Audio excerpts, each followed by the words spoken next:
ጤና ይስጥልኝ በሰላም ጎሳዬ የዩቲዩብ ቻናል ሰላም ጎሳዬ ነኝ። እንዴት ናችሁ አድማጮች? እንግዲህ ይሄ የዩቲዩብ ቻናል የተለያዩ እግር ኳሳዊ ጉዳዮችን የምናነሳበት ነው።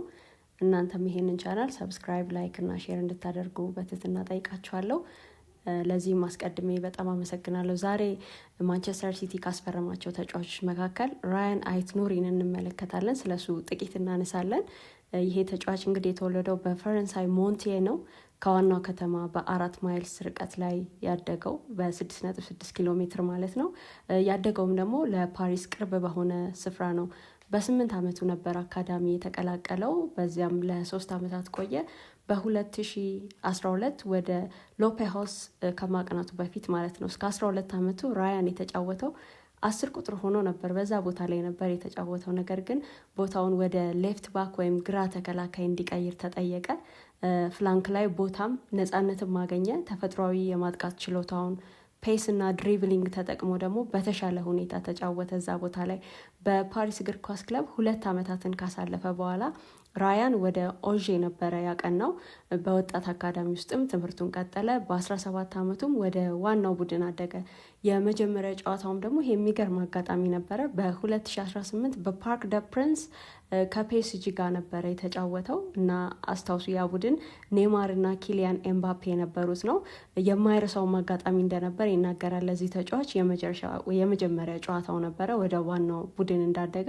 ደግሞ በ2018 የመጀመሪያ ጨዋታውን ሲያደርግ የከተማዋ ትልቁ ክለብ ፓሪስ ሰን ዠርመን በፓርክ ደ ፕሪንስ የሚያደርገው ጨዋታ ስለነበር ከነሱ ጋር እና በዚህ አጋጣሚ እንዲህ ያሉ ተጫዋቾችን ማግኘት ለሱ በጣም የተለየ አጋጣሚ እንደፈጠረለት ደጋግሞ ይናገራል።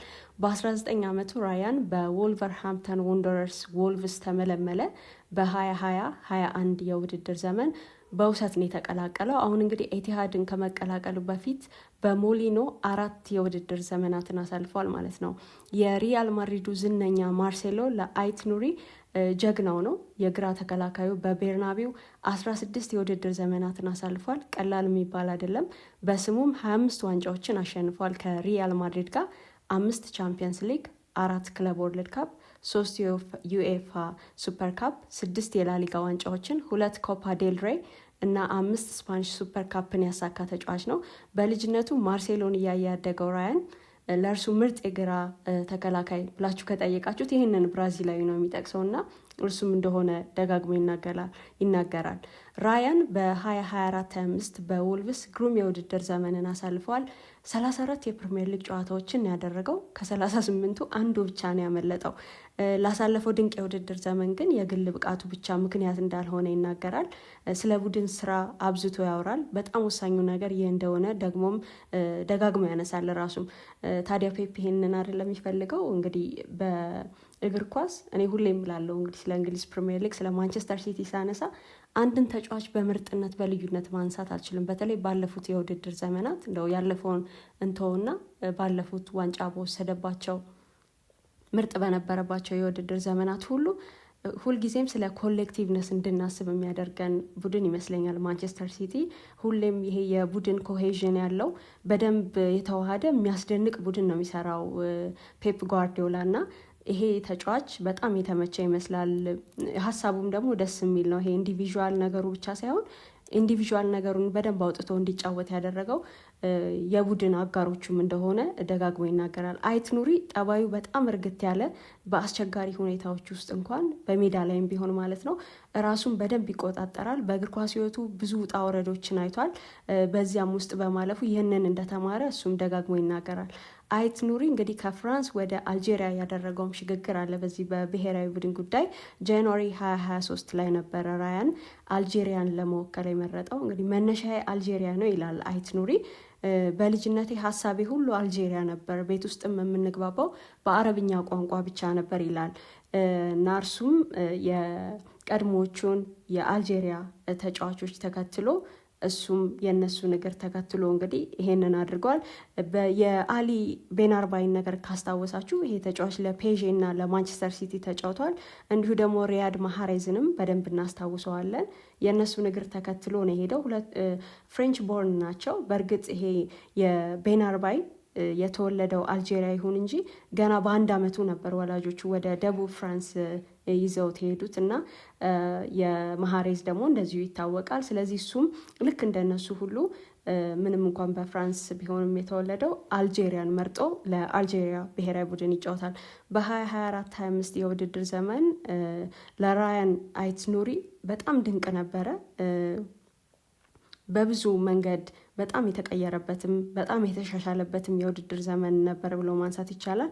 የውድድር ዘመኑ አጋማሽ ላይ ወልቭስ እንደገና ህይወት የዘራበትም ነበረ። 6 ተከታታይ ጨዋታዎችን አሸንፏል። አይት ኑሪ በጣም ጥሩ ፐርፎርም ካደረጉ ተጫዋቾች አንዱ ነበረ። ከወልቭስ ስብስብ ብዙ አሲስት ያስመዘገበው እሱ ነው። በሊጉ ካሉ ተከላካዮች ደግሞ 2ኛ ነው። በውድድር ዘመኑ በወልቭስ ብዙ ኳስ የነካውም ተጫዋች ነው። ብዙ ሹት በማድረግም 3ኛ እና በፕሪሚየር ሊጉ ደግሞ 2ኛ ነው። በውድድር ዘመኑ በወልቭስ ብዙ ኳስ ከነኩ ተጫዋቾች መካከል እሱ ነው ካልን እንግዲህ ከኳስ ጋር ምን ያህል ንክኪ እንዳለው ኳስን እንዴት መቆጣጠር እንደሚችል ግራ ክንፍ ላይ ሆን እንጂ የሚጫወተው በደንብ ደግሞ የወደፊት እንቅስቃሴዎች የወደፊት ሩጫዎች እና ኳስንም በደንብ ፕሮሰስ ማድረግ የሚችል አይነት ተጫዋች እንደሆነ እነዚህ ቁጥሮች ይገልጹልናል እና ይሄም በጣም የተለየ ነገር ነው። በፕሪሚየር ሊግ እንደዚሁ ደግሞ በፕሪሚየር ሊጉ ካሉ ተከላካዮችም ፋይናል ሰርድ ላይ ፖዚሽን ያሸነፈ ቀዳሚ ተጫዋች ነው። ራያን በሁለቱም የሜዳ ጫፎች ቁልፍ ሚና ይጫወታል፣ በመከላከሉም በማጥቃቱም በሁለቱም በኩል ማለት ነው። ራያን ፊት የሚያደርገው ክለብ አግኝቷል ማለት እንችላለን። ቡድኑን ፊት የሚያደርገው ተጫዋች አግኝቷል። አሁን ሁለቱ የተገናኙ የተገጣጠሙ ነው የሚመስለው። ለረጅም ጊዜ ግራ ፉልባክ ሲፈልግ ነበረ ማንቸስተር ሲቲ። ይሄም ተጫዋች በብቃቱ እንደው ከወልቭስ በላይ ነው እየተባለ ስለነበረ አሁን ከማንቸስተር ሲቲ ጋር ተገናኝቷል። ፖዚሽን ቤዝድ ነው፣ ጨዋታ ላይ ነው የሚያተኩረው የፔፕ ጓርዲዮላ ቡድን ይታወቃል እና ለዚህም በጣም ተስማሚ ነው። ቴክኒካል ብቃቱ፣ በጠባብ ቦታዎች ከኳስ ጋር ያለው ችሎታ፣ ከኳስ ጋር ያለው ምቾት፣ ድሪብል የማድረግ ብቃቱ፣ ከኳስ ጋር የሚያደርገው የወደፊት ሩጫ እነዚህ ነገሮች ሁሉ ማንቸስተር ሲቲን የሚያግዙም የሚያስደስቱም ናቸው። እንዲህ ያሉ ተጫዋቾችን በተለይ በዘመናዊ እግር ኳስና ኤሊት የሚባሉ ዘመናዊ አሰልጣኞች እንዲህ ያሉ ተጫዋቾችን ይፈልጋሉ። ፔፕ በቅርብ የውድድር ዘመናት አይነተኛ የመሀል ተከላካዮቹን ሌፍት ባክ ቦታ ላይ ተጠቅሟል። እንደ ዮሽኮ ግቫርዲዮል እና ማኑኤል አካንጂ፣ አማካዩ ኒኮ ኦራይሊንም ጭምር ተጠቅሞበት ነበር። እዚህ ግራ መስመር ላይ አልጄሪያዊ ኢንተርናሽናል አይት ኑሪ በሞሊኖ የ5 ዓመታት ቆይታው ለወልቭስ 167 ጨዋታዎችን አድርጓል።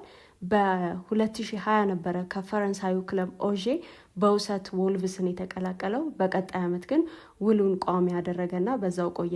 በአሰልጣኝ ቪቶር ሄሬራ ስር በአብዛኛው የተጠቀሙት ሌፍት ዊንግ ባክ አድርገው ነው፣ የግራ ዊንግ ባክ አድርገውት ነበረ።